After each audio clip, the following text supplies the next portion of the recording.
Pipila ka barangay sa Medina, Misamis Oriental ang gilunupan tungod sa kusog nga ulan. Ani ang report ni Cyril Chavez.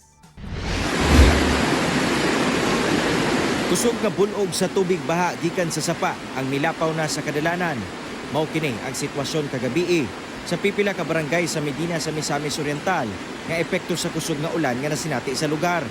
Gani sa kuha sa usa ka netizen sa Purok 5 Upper Mahayahay, Barangay Kabog, misulod na ang tubig baha sa Kabalayan. Hinungdan nga paspas nga miresponde ang mga personahe sa Municipal Disaster Risk Reduction and Management Office kon MDRRMO.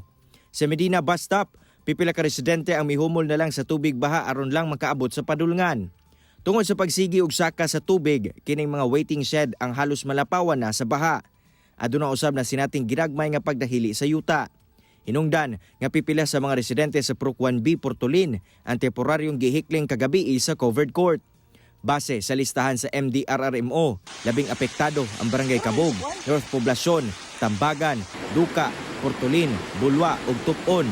Hinoon, walay natala nga naangol o kinabuhing naangin sa mong pagdaot sa panahon. Ako, si Cyril Chavez para sa One Mindanao.